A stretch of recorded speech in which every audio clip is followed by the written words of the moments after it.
네, 반갑습니다. 이번 시간에는 보웬의 가족치료 이론에 대해서 말씀드리겠습니다.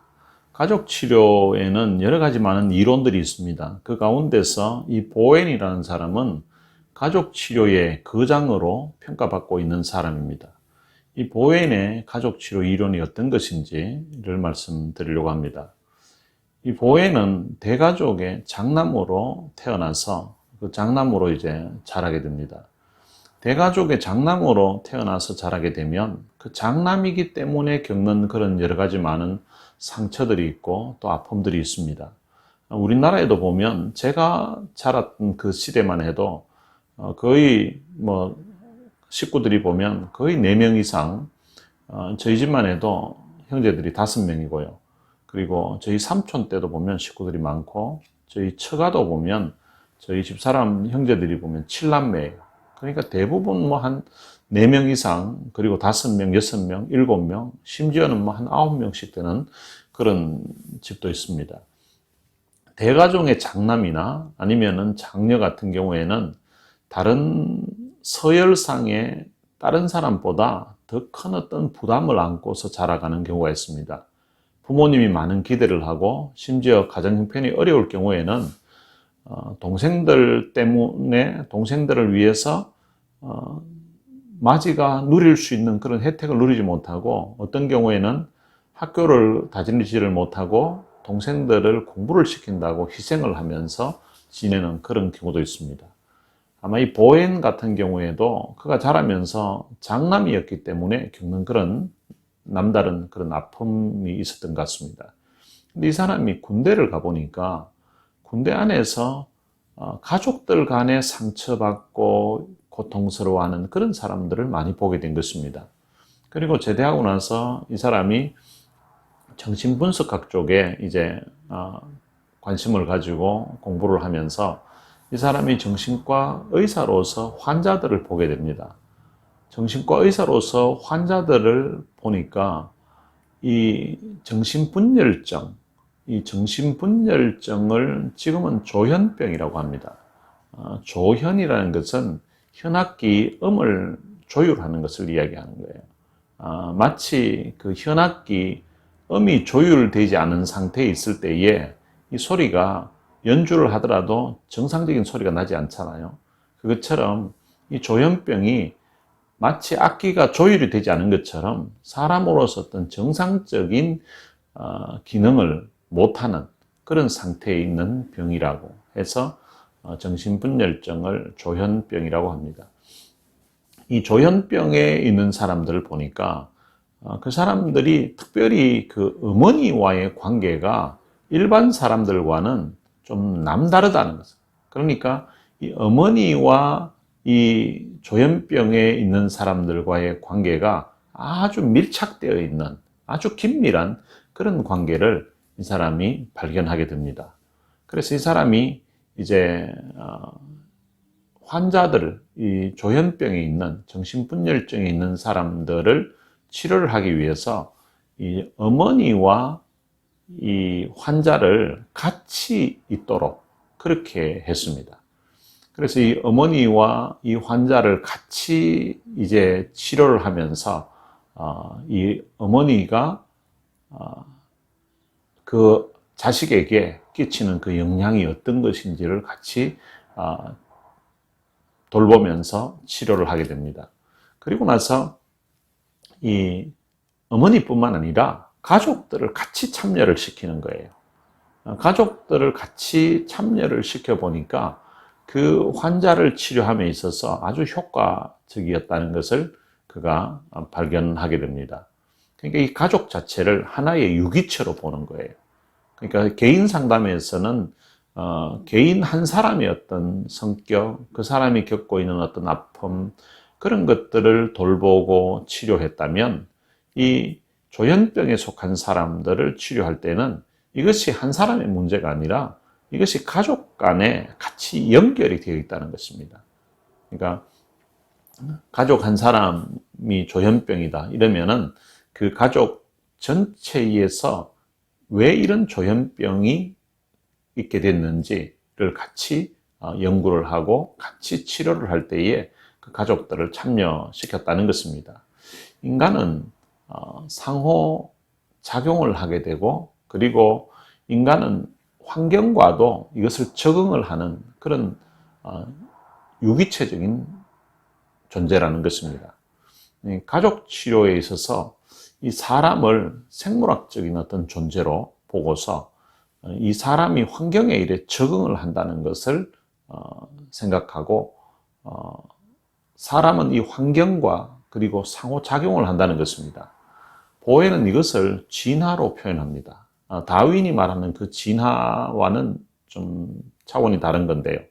그러니까 인간은 환경에 적응을 해 간다는 것입니다. 사실은 인간뿐만 아니라 식물이나 동물도 그 환경에 적응을 해 갑니다.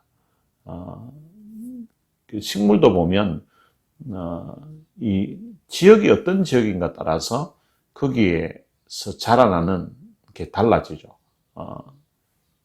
물이 없는 지역에서 생존하고 자라는 그런 식물도 있고, 또 물이 많은 지역에서 자라면서 생존하는 식물도 있고, 또 햇볕이 쬐이는 데서 생존하고 자라는 식물이 있는가 하면 그늘에서, 거기에서 생존하고 자라는 식물이 있습니다. 근데 그늘에서 자라는 것과 그리고 햇볕이 있는 가운데서 자라는 그 식물을 보면 차이가 있습니다. 그리고 사막 기후에서 자라는 그 식물과 그리고 물이 많은 그런 지역에서 자라는 식물이 다르고요. 그리고 산에서 자라는 식물과 그리고 지역이 낮은 그런 들에서 자라는 식물도 다릅니다. 그것처럼 사람도 태어나게 되면 그 환경에 적응을 한다는 것입니다. 예를 들어서 아기가 태어나면 그 가족이 누군가를 보는 거죠. 엄마는 이런 성격, 이런 사람이구나. 그리고 아빠는 이런 사람이구나 해서 그 아이가 그 집안에서 생존하기 위해서 아이가 이제 거기 환경에 적응을 한다는 것입니다.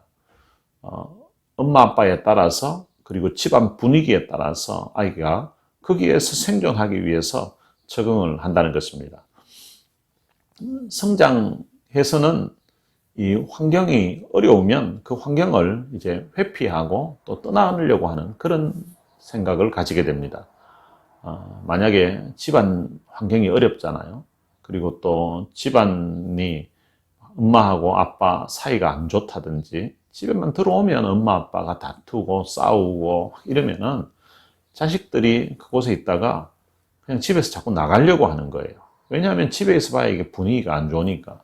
또 어떤 집은 아빠가 집에서 나가면 분위기가 좋아지고, 아빠가 집으로 들어오면 분위기가 아주 막 이게 긴장된 그런 상태가 되면 아빠가 나가기를 기대하는 마음이 생기고, 또 아빠가 만약에 집에 있게 되면 본인이 나가려고 하는 거예요. 왜냐하면 집이 마음에 안 드니까 자꾸 나가려고 하는 것입니다. 집에서 나가서 친구를 만나기도 하고, 또 영화를 보러 가기도 하고, 또 공부에 관심 있는 사람 같으면 집에서 공부를 안 하고 학교나 아니면 도서관에 가서 공부를 하려고 합니다. 그리고 집에 있으면서도 집안 분위기가 안 좋고 이러면 피하는 방법이 있긴 있습니다. 어떻게 피하는가 하면 집안에서 이제 집이지만 그 엄마 아빠의 그 다투는 것과는 상관없는 자기만의 어떤 공간을 만드는 거예요. 예를 들어서 집안에서 자기 방이 있으면 그 방 안에서 뭐 컴퓨터를 만질 수도 있고, 그리고 게임을 할 수도 있고, 그리고 아니면 뭐 잠을 잘 수도 있고, 그리고 뭐 책을 읽는다든지, 아니면 자기가 막 상상을 할 수도 있겠죠. 이 도피나 상상을 하면서 그 지금 있는 억눌려 있고 고통스러운 그 환경을 회피하려고 하는 그런 성향들이 나타난다는 것입니다. 만약에 이 도피하려는 그런 현상, 그리고 또 현실을 무시하고 상상을 하는 시간이 자꾸 많아지면 그것은 이제 병리적이 되는 거죠. 환경이 어렵지 않으면은 이건 회피하려는 생각을 거의 하지 않습니다.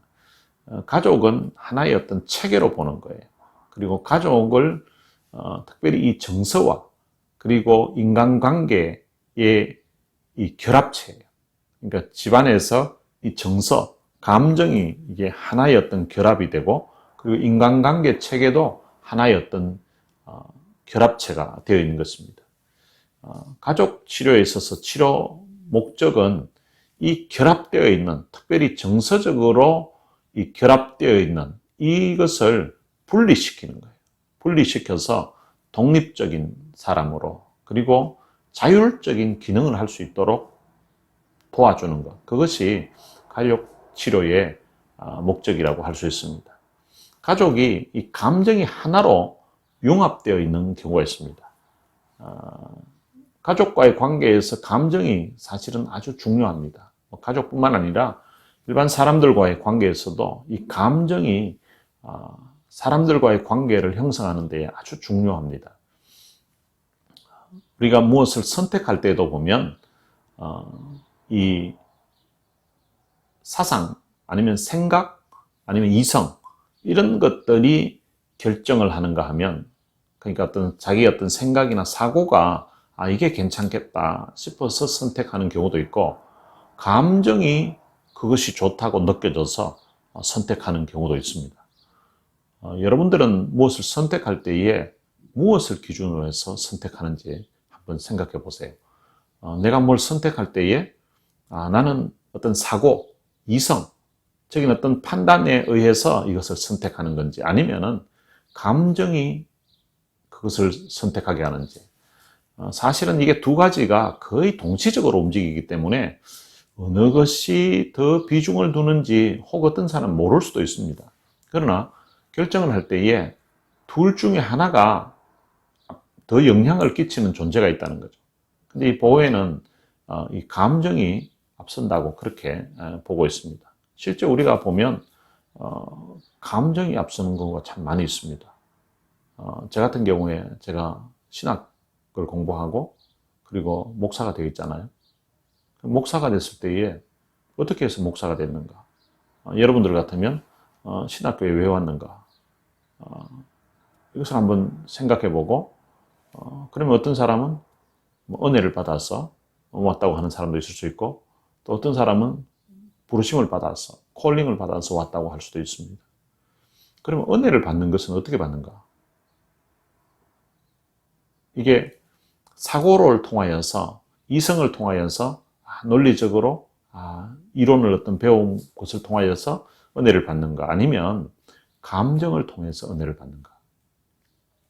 물론 사고가 전혀 무시되지 않고 감정만을 통해서 은혜 받는 것은 아닐 수 있습니다. 근데 이 두 가지가 되는데, 근데 그 중에서 이 감정 부분을 무시할 수 없다는 것입니다. 오히려 이 감정 부분이 우리가 은혜를 받는 데에도 상당히 영향이 있죠. 신앙생활 처음 하실 때 보면 대부분 감정을 통해서 은혜를 더 많이 받습니다. 아니, 깊이 신앙생활 해도 감정을 무시할 수는 없습니다. 신학적인 어떤 체계를 세울 때는 이론이 필요할 수도 있고, 또 어떤 생각, 사고가 필요할 수가 있지만, 근데 보통은 이 감정을 통해서 은혜를 많이 받습니다. 감동적인 어떤 이야기를 들을 때에 이 감정이 동화되고 감동을 받게 되기도 하고, 그리고 또 설교를 들을 때도 은혜를 받지만 우리가 찬양을 부를 때에 은혜 받는 경우가 참 많죠. 그게 이제 찬양을 부를 때에 그게 어떤 가사도 있지만 그 감정이 그 은혜를 받는 데 아주 영향을 크게 준다는 것입니다. 결혼할 때도 마찬가지일 수 있습니다. 여러분들은 지금 결혼하신 분들 경우에는 지금 있는 이 배우자를 내가 어떻게 해서 선택했는가? 사고를 통해서 선택했는가? 아니면 감정을 통해서 선택했는가? 한번 생각해 보십시오. 배우자의 직업이 좋아서? 지금 배우자보다 훨씬 더 좋은 직업 가진 사람도 많이 있습니다. 배우자가 머리가 좋아서? 지금 배우자보다 머리 더 좋은 사람도 많이 있어요. 그러면 배우자 성격이 좋아서? 성격도요. 지금 배우자보다 훨씬 더 좋은 성격 가진 사람 찾아보면 많이 있을 거예요. 결정을 할 때에 내가 어떤 사고를 통해서 이 사람을 선택을 했다. 이 사람의 이런 부분이 참 괜찮다. 이런 부분이 좋다. 이렇게 해서 선택한 거지. 아니면은 감정이 이 사람 너무 마음에 드는 거예요. 키가 큰 것도 아니고, 그리고 다른 사람보다 유능한 것도 아니고 다른 사람보다 뭐 특별하게 그런 것도 아닌데 내 감정이 그냥 끌리는 거예요. 어떤 사람은 첫눈에 반했다 하는 사람 있잖아요. 첫눈에 반한 그 사람이 어떤 외모 때문에 반한 건지 아니면은 외모도 멋있었지만 감정이 그리 확 가는 건지 보면 이 감정이 끌리는 경우들이 많이 있습니다. 직업을 선택할 때도 그럴 수도 있습니다. 직업을 선택할 때도 내가 이 직업 괜찮겠다 이렇게 생각해서 하는 경우가 있습니다.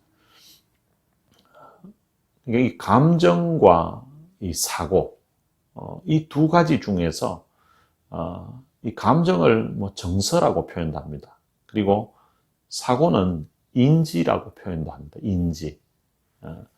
이 감정과 사고, 그러니까 정서와 인지, 이 두 가지 중에서 무엇이 더 중요한가입니다. 감정이 더 중요할 수 있다는 것입니다. 대부분 결정할 때 보면 감정이 앞서는 경우가 많습니다. 그리고 사람을 좋아할 때도 그렇습니다. 사람을 좋아할 때도 이 사람이 감정이 그냥 끌리는 거예요. 감정이 끌려서 좋아하고 그리고 난 다음에 좋아하는 이유를 사고를 통하여서 이제 찾는 것입니다. 그래서 좋아하면 뭐 이 감정이 끌려버리면 그 다음부터는 다 좋아 보이는 거죠. 그런데 감정이 싫어하잖아요. 그러면은 싫어하는 이유를 그 다음부터 다 있어요 보면. 싫어하게 되면 싫어하는 이유를 또 사고를 통해서 찾게 되는 경우가 많습니다. 이게 거의 순간적으로 결정은 되지만 감정이 앞서는 경우가 많다는 것입니다. 미워하는 것도 감정이 먼저 앞서게 되고 좋아하는 것도 감정이 먼저 앞서게 됩니다. 만약에 사람이 사고는 있는데 감정이 전혀 없어요. 감정이 없는 사람이죠. 이런 사람은 삶에서 그런 사람하고는 같이 연결이 거의 안 됩니다. 그러니까 어떤 사고만 있고 감정이 연결이 안 되면 강의를 지금 할 때도 마찬가지입니다. 지금은 코로나 바이러스 때문에 온라인으로 지금 강의를 하는데요. 제가 여러분들에게 온라인으로 강의를 하고 같이 만나서 같이 교류하는 것 자체가 없잖아요. 그러면은 여러분들하고 저하고는 거의 이게 삶에서 연결이 거의 안 됩니다. 물론 강의하는 걸 통해서 깨닫기도 하고 강의하는 것을 통하여서 감동도 받고 때로는 지식적인 정보도 얻을 수 있지만 근데 여러분들의 삶에서 저와 그냥 이렇게 같이 감정을 교류할 수 있는 서로 교감할 수 있는 그런 것들이 없게 되면 삶에서 연결이 안 되는 거죠. 감정이 연관이 되면 삶에 있어서 연결이 되고 또 삶에 있어서 아주 큰 힘이 되기도 합니다. 사람이 감정에 따라 사는데 이 감정만으로 살게 되고 사고가 제어가 안 되는 사람이 있습니다. 이런 사람들이 이제 문제가 되는 거죠. 어떤 사람은 감정은 없고 사고만 이끌어가는 사람이 있습니다. 감정이 없는 거예요. 그런 사람하고 이야기하게 되면 이야기를 듣잖아요. 들으면 저 사람 참 말은 맞다는 생각이 드는 거예요. 아주 원론적이고 말은 맞는데 그런데 감정이 개입이 되지 않으면 공감하는 게 없어집니다. 공감하는 게. 그러면 그런 사람하고는 몇 시간을 같이 이야기했는데도 전혀 관계가 가까워지지 않습니다. 하루 종일 같이 있어도 관계는 가까워지지 않습니다. 사고만 있으면 결정 능력이 사실은 또 떨어집니다. 결정할 때 보면 감정이 어느 정도 들어가야 결정이 됩니다. 물건을 살 때에도 이 물건을 사야 되냐 사지 말아야 되냐 이럴 때도 사고만 가지고 있으면요. 근데 그 물건만 있는 것이 아니라 그 물건보다 더 좋은 물건도 있거든요. 근데 그 더 좋은 물건은 또 성능은 더 있지만 또 가격이 더 비싸집니다. 그러면은 좋은 성능이나 기능을 찾으려고 하면 계속 차이가 나는 거죠. 그런데 그 결정할 때 보면 감정이 들어가는 경우가 있습니다. 차도 그렇습니다. 차에 성능 좋은 걸로 타지면 이게 뭐 금액이 끝이 없을 거 아니에요. 그리고 그냥 타는 용도만 생각하면 또 아무리 낮아도 뭐 차로 생겼으면 괜찮은 거죠. 그런데 감정이 결정할 때가 있습니다. 디자인 보니까 너무 마음에 확 드는 거예요. 그러면은 그 차에 끌리게 되고 그 그 차를 결정하게 되는 거죠. 사람을 만나는 것도 감정이 이끌리게 됩니다. 배우자뿐만 아니라 친구를 사귀는 것도 감정이 이끌려야 만나게 됩니다. 얼마 전에 전에 알던 분인데 이분이 한국에서 저희한테 이제 전화가 온 거예요. 전화가 와서 한 달에 한 번씩 같이 이렇게 통화를 하자고 하는 거예요. 무슨 일 때문에 전화를 하셨냐고 이렇게 물었더니 그냥 뭐 이제 나이가 들고 하니까 제 생각이 나서 같이 이야기하고 싶다고 이렇게 한 거예요. 근데 이야기를 하는데 이게 이야기를 하면서도 그 사람 자기 이야기만 하는 거죠. 뭐 오랫동안 교류가 없었으니까. 근데 이야기하면서 뭐 혼자 막 웃으시고 하는데 전 들어도 전혀 제게 웃을 수 있는 그런 이야기가 아닌 거예요. 그래, 예 하고 이렇게 반응을 하고 특별하게 어떤 묻는 것도 없고 그냥 자기 이야기하고 그냥 전화를 끊었습니다. 끊고 나서 한 달 정도 지나서 카톡이 왔어요. 카톡이 와서 자기는 한 달에 한 번씩 같이 저랑 통화를 하고 싶대요. 근데 지난번에 왜 전화를 했냐고 이렇게 물으니까 참 대답하기가 좀 그렇더라는 거예요. 그냥 특별한 일이 없어도 그냥 통화하고 싶었다는 겁니다. 근데 제가 그분하고 특별하게 통화를 해야 될 그런 이유가 제 삶에 없어요. 그리고 특별히 그분하고 가까워지고 싶다는 그런 생각도 없고 그런데 이분이 전화가 와서 같이 이제 통화하고 싶다고 하는 거예요. 그래서 한 달에 한 번씩 특별한 일이 없더라도 서로 전화 통화하면 어떻겠냐고 yes or no로 답을 하라는 거예요. 그래서 제가 이야기를 했죠. 특별한 일이 있으면 그때 카톡 주고받고 그 다음 대화하고 이러면 좋을 것 같다고 이렇게 했더니 이분이 오케이 하고 이러더니 그 다음 자기 좀 기분 실망했다는 식의 또 카톡이 또 왔더라고요. 그러더니 앞으로는 연락 안 했으면 좋겠다고 이렇게 연락 온 거예요. 그래 참 내가 전혀 감정적으로 끌리는 게 없는데 이제 그런 식의 반응을 하는 것입니다. 그분은 제가 좋았는지 모르지만 하여튼 그런 식으로 해서 끝난 경우가 있습니다. 그러니까 이 만나는 것도 사람이 감정이 어느 정도 저 사람하고 사귀었으면 괜찮겠다, 교류하면 괜찮겠다 하는 어떤 감정이 끌려야만 만나는 거지. 그냥 한쪽에서 일방적으로 그냥 연락해가지고 같이 특별한 이유도 없이 한 달에 한 번씩 통화하자고 이렇게 하는데 제가 또 무조건 응해야 될 의무는 없잖아요. 이 감정이 전혀 없기 때문에 다른 사람하고 다 그렇다는 것이 아니라 그 사람에게 제가 감정이 없기 때문에 그렇게 특별히 통화하고 싶은 그것도 국제전화로 통화하고 싶은 그런 이유가 없다고 생각돼서 그랬습니다. 근데 어떤 경우에는 감정이 주도적인 사람이 있습니다. 감정이 그 삶을 주도하고 사고가 아주 약한 경우 이런 사람의 인생은 아주 힘듭니다. 감정이 주도하게 되면 뭔가 이래 의욕은 생길 수 있습니다. 그렇지만 생각이 없는 거예요. 사고가 없는 거예요. 그러니까 상처도 많이 받고 그리고 하는 일도 제대로 되지 않고 이렇습니다. 감정이 주도할 때 하고 감정이 어떤 목표를 정하고 있으면 사고가 적절한 어떤 전략을 세워주면 됩니다. 이게 상호 보완해야 되는 거죠. 그런데 이 보완이 되지 않으면 한쪽만 있게 되면 아주 힘든 그런 삶을 살게 됩니다.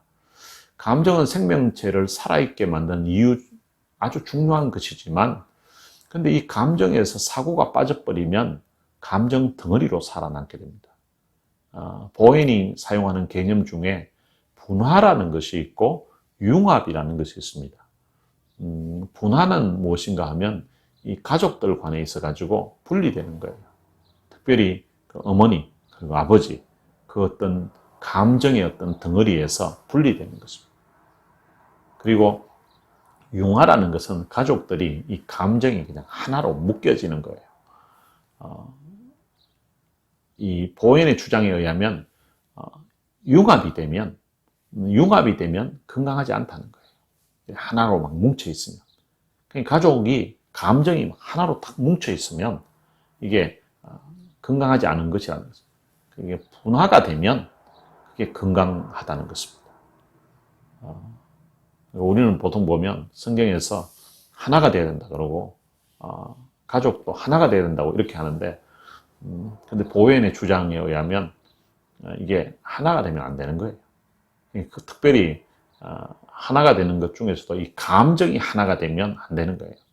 그러니까 어떤 엄마의 어떤 기분, 엄마의 어떤 그 감정하고 그리고 아들, 딸, 그 자식의 어떤 감정이 덩어리가 하나가 되면 엄마가 기분 나쁘면 아이도 같이 기분 나쁘고 엄마가 싫어하면 아이도 같이 싫어하고 엄마가 우울하면 아이도 같이 우울하고 그러니까 엄마의 어떤 영향에서 아이가 분화가 되어서 독립적으로 나와야 되는데 그렇게 하지 못하는 경우가 있다는 거죠. 예를 들어서 아이들이 자라가면서 아이들이 이제 어느 정도 커지면 그 부모를 떠나려고 하는 그런 시기가 옵니다. 예를 들어서 가장 빠른 시기가 한 사춘기 정도 시기라고 보면 됩니다. 사춘기 정도 시기에 이제 아이가 부모를 떠나려고 합니다. 그러면 사춘기 때는 그 전에는 엄마가 최고였고 아빠가 최고였고 가족이 최고였는데 이제 사춘기 정도 되면은 아이들이 부모님보다는 친구들의 영향을 더 많이 받는 거예요. 그 친구들하고 같이 시간을 많이 보내게 되고 그렇게 지내게 되는데 그런데 아이들이 그 부모에게서 떠나갔을 때에 이것을 견디기 아주 힘들어하는 사람이 있습니다. 그게 이제 분화 지수라고 이 보혜는 평가하는데요. 분화 지수가 낮은 사람일수록 이게 자기 품에서 떠나가면 견디지를 못하는 거예요. 그리고 아이가 좀 더 지나면 또 떠나려고 할 때가 있는데 이제 대학을 들어가잖아요. 그럼 대학을 들어가면 집 가까운 데에 다니는 경우도 있지만 이제 기숙사로 이제 들어가게 되죠. 근데 아이를 예를 들어서 뭐 하나, 둘 이렇게 키우다가 아이 하나가 아이에게 모든 관심을 기울이고 있고 자기 어떤 분신처럼 생각하면서 지낸 엄마가 있는 거예요. 그런 분들 보면 대부분 부부관계가 좋지 않습니다. 그러니까 부부관계가 좋지 않으니까 남편에게 거는 기대를 적게 되고 그 기대를 자식에게 다 올인하는 거예요. 자식에게 그렇게 걸었는데 근데 아이가 떠나가 버린 거예요. 떠나가고 나니까 이것을 견디지를 못하는 거예요. 근데 더 떠나가는 때가 있습니다. 이제 시집을 가는 경우죠. 어떤 사람은 딸 시집 보내고 나서 계속 우울해 있는 그런 사람도 있습니다. 이것이 이제 분화가 안 된 거예요. 그러니까 딸이 시집을 갔는데도 몸은 떠나갔는데 마음이 딸을 아직 시집을 못 보낸 그런 가운데입니다. 이게 이제 아들에게도 그런 경우가 있습니다. 부부관계가 특별히 안 좋은 경우에 이 엄마가 아들에게 기대를 많이 겁니다. 아들에게 남편에 대한 기대가 없는 거예요. 남편에 대한 기대가 없어지고 아들에게 기대를 막 겁니다. 근데 이제 이 아이가 또 사춘기가 되고 이제 어느 정도 부모의 영향력에서 떠나가려고 하죠. 그러면 그걸 견디기 아주 힘들어하고 그리고 또 대학 간다든지 군대 간다든지 아니면은 이제 결혼을 하잖아요. 특별히 결혼을 했으면 이게 이제 떠나갔는데 분가를 해서 떠나갔는데 그러면은 이 어머니의 마음에서도 이게 분화가 돼야 되는 거예요. 이제 독립적인 어떤 존재로 살아가도록 분화가 돼야 되는데 결혼을 해서 아들은 몸은 떠나갔는데 어머니 마음에는 늘 자기 아들로 그대로 여전히 있는 거예요. 그러니까 결혼을 하고 나서도 아들에게 계속 전화를 하고 찾아가고 오라고 하고 이런 일이 발생합니다. 그렇게 되면 며느리가 아주 살기가 힘들어집니다. 이게 분화가 되지 않아서 그렇다는 것입니다. 예를 들어서 남자와 여자가 결혼을 해서 이제 아이를 낳았습니다. 딸아이를 하나 낳았는데 근데 부부간의 사이가 A라는 부부는 사이가 아주 좋은 거예요. 아주 좋은데 그게 딸이 하나 나와요. 그리고 B라는 부부는 사이가 아주 안 좋아요. 늘 싸우는 거예요. 그런데 거기에도 딸이 하나 태어났어요. 그러면 이 A의 경우에는 너무너무 행복해하고 너무 좋아하고 이런데, 근데 이제 좋아하는 부부도 살다 보면 다툴 때가 있거든요. 근데 남편이 저녁에 막 이렇게 기분이 나빠서 둘이 다투다가 상처가 되는 그런 말을 한 거예요. 근데 이제 그 다음날 이제 아침에 학교를 가려고 하는데, 딸아이가 학교 가려고 하는데 엄마가 부엌에서 울고 있는 거예요. 그 모습을 봤어요. 그리고 또 B 같은 경우에는 늘 사이가 안 좋아요. 늘 아빠가 막 자기 고집 세고, 아빠가 엄마 학대하고 말 함부로 하고 상처 주는 이런 집이에요. 그런데 이제 그렇게 되다 보니까 이 엄마는 딸에게 이제 모든 걸 거는 거예요. 이게 이제 부부 사이가 안 좋을 때 이 매개체로 또 한 사람을 넣는 거예요. 그게 이제 보혜는 삼각관계라고 합니다. 우리는 보통 삼각관계 이러면은 남녀가 사귀는데 또 다른 한 존재가 있을 때에 그걸 삼각관계라고 하잖아요. 남자 하나에 여자 둘이라든지, 뭐 아니면은 여자 하나에 남자 둘이라든지, 이런 식의 문제가 생길 때에, 사랑을 할 때에 삼각관계라고 이렇게 표현하는데, 보혜는 삼각관계가 부부간에 있어가지고 사이가 안 좋을 때, 거기에 이 사이가 안 좋은 이 문제를 해결하기 위해서 한 사람을 더 넣는 거예요. 그게 보통 이제 자식인 거예요. B의 경우에는 부부가 사이가 안 좋아요. 그래서 늘 엄마는 참 힘들어하고, 이 엄마가 힘들어하는 그 감정을 자기 딸에게 쏟는 거예요. 딸밖에 없다는 거예요. 딸의 기대를 거는 거죠. 나는 니밖에 없다고. 그렇게 해서 했는데, 근데 어느 날 이제 저녁에 부부간에 다투어가지고 아침에 이 아이가 학교를 가려고 하는데 부엌에서 엄마가 울고 있는 걸 본 거예요. 이 두 경우에, A와 B의 경우에 엄마가 울고 있는 모습을 둘 다 봤습니다. 근데 둘 다 봤는데, 그러면은 A 같은 경우에는 엄마가 울고 있으니까 기분은 안 좋겠죠. 마음도 아프겠죠. 그리고 B 같은 경우에도 기분은 안 좋고 마음이 아픈데 그 느끼는 정도는 완전히 다릅니다. A 같은 경우에는 엄마가 울고 있는 모습을 봐도 그렇게 자기에게 와닿질 않습니다. 감정적으로. 늘 좋다고 하더니 울기는 왜 우냐고 하고 그냥 별 그거 없이 그냥 지나갈 수 있습니다. 물론 뭐 아플 수도 있긴 있겠지만 느끼는 정도가, 강도가 세지 않다는 겁니다. 근데 B 같은 경우에는 엄마가 늘 아빠 때문에 힘들어하고 상처받는 모습을 봤거든요. 그런데 아침에 또 울고 있으면 이 딸의 마음은, B 딸의 마음은 아주 막 가슴이 찢어지는 듯한 그런 아픔을 느끼게 됩니다.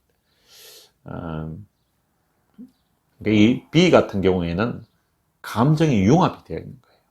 감정이. 어릴 적부터 엄마가 어떤 참 힘들어하는 그런 부분들과 융합이 되어 있어서 엄마가 싫어하면 이 딸도 같이 싫어하는 거예요. 그래서 이 아빠가 아예 원수 같은 그런 존재가 되는 거죠. 감정이 융합이 되어 있어서 그런 것입니다. 엄마가 싫어하면 자기도 싫고, 엄마가 좋아하면 자기도 좋고, 그냥 어떤 면에서는 가족이라는 것이 엄마가 좋아하면 딸 좋아하고, 또 엄마가 싫어하면 딸도 싫어하고, 이것이 당연할 수도 있지만, 가족에게 있어서 또 융합하는 그런 원하는 마음도 있습니다. 그러나 그것이 어느 정도로 해야 되지, 이것이 너무 지나치면 안 된다는 것입니다. 분화 지수가 낮으면 다른 사람들을 자꾸 자기 삶에 엮어서 통제하려고 하는 그런 상황이 생깁니다. 자기 가까이 있는 사람들을 자기만 좋아하게, 자기와 같은 감정에 엮이도록 하는 그런 경향이 있는 거예요. 분화지수가 낮은 사람은 자기에게서 사람이 떠나가잖아요. 그럼 그걸 못 견딥니다. 연애를 할 때도 그렇습니다. 연애를 할 때도 이 분화지수가 낮은 사람은 그 사랑을 할 때도 늘 자기와 가까이 있어야 되는 거예요. 그래서 만나면 안 헤어지려고 하고, 물론 뭐 사랑하면 다 안 헤어지려고 하는 그런 부분은 있겠지만, 전화도 이게 하루에 막 10번 이상, 막 20번씩 계속 틈만 나면 전화하고 이러면은 사랑을 느낍니다. 분화지수가 낮은 사람. 근데 분화지수가 높은 사람은 그렇게까지 자주는 전화 안 할 수도 있거든요. 그렇게까지 뭐 해야 될 그런 때도 있을 수 있지만 늘 그렇게 전화를 하루에 뭐 10통, 20통씩 뭐 이렇게 하지는 않을 수 있거든요. 근데 분화지수가 낮으면 그렇게 자주 전화하지 않으면 자기가 사랑을 받지 못한다고 그렇게 느끼는 거예요. 근데 이 분화지수가 낮은 사람은 자기에게서 떠나가면 못 견디는 거예요. 심지어 어떤 경우에는 사귀다가 한 사람이 이제 그만 사귀자고 이렇게 선언을 할 때가 있잖아요.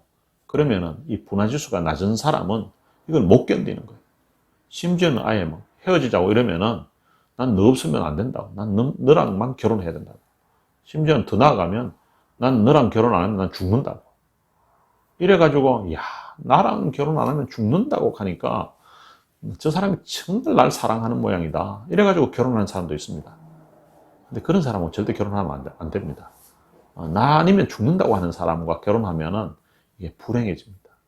그러면 그것은 정말 사랑해서 그런 것이 아니라 그게 이제 병리적인 병이에요. 분화지수가 아주 낮은 사람들에게 나타나는 현상입니다.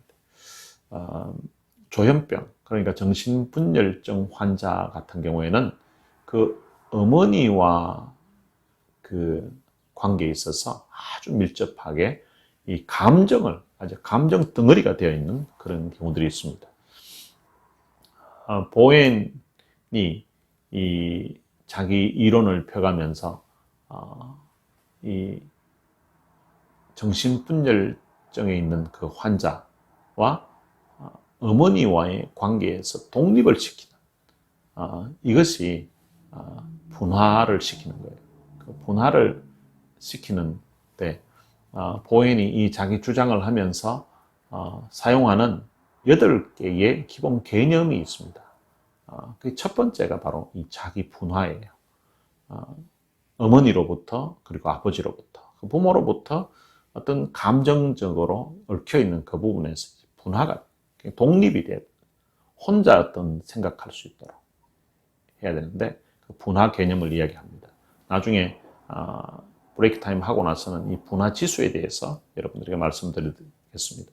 그리고 이 부부 관계가 좋지 않을 때에 그게 이제 이 삼각관계를 만든다는 거예요. 삼각관계. 그리고 핵가족의 정서 과정, 핵가족일 경우에 그 가족들이 이 정서를 같이 이제 하나로 이렇게 공유하는. 그러니까 어머니가 이 분화지수가 낮으면 이 정서적으로 그 가족들이 특별히 자식들이 같은 어떤 정서를 유지하게 된다는 것입니다. 가족 투사 과정을 또 이야기합니다. 가족 투사 과정. 가족 투사 과정이라고 하는 것은 어머니의 어떤 우울하고 어머니의 어떤 분화지수 낮은 그 감정을 그 자식에게 그대로 이제 전달하는 것을 이야기합니다. 이것이 다세대 전수된다는 것입니다. 이 어머니가 분화지수가 낮으면 그 자식들도 낮게 되고요. 그리고 그것이 세대적으로 계속 전달된다는 것입니다. 그리고 형제 순위도 마찬가지입니다. 형제 순위에 따라서 맞이면은 맞이로서 겪는 그런 아픔이나 높은 책임감 뭐 이런 것들도 있고요. 그리고 맞이기 때문에 어떤 책임감뿐만 아니라 결정권 이런 것들도 자기가 가지려고 하는. 그리고 자신의 권리는 아주 당연한 것으로 맞이들이 생각하게 됩니다. 그리고 힘의 어떤 싸움 같은 경우에는 이 맞이들이 대부분 좀 미숙하다고 합니다. 자기는 당연히 그냥 그 자리를 차지해야 되는데 이제 같이 싸울 일이 생기면은 그걸 싸워서 그 자리를 차지하기가 또 쉽지 않은 것 같아요. 그리고 이 맞이 같은 경우에는 장남이나 장녀 같은 경우에는 자신이 무엇을 해야 되겠다 이런 생각을 가지기보다는 부모가 무엇을 원하는가 거기에 비중을 두고서 생활하는 그런 경우도 많습니다. 이게 맞이 같은 경우는 또 현실감이 좀 부족한 경우들이 많다고 하고요. 그리고 맞이들이 다 그런 건 아니겠지만 융통성이 좀 없는 편이라고 합니다. 여기까지 하고 잠깐 쉬었다가 또 강의하도록 하겠습니다.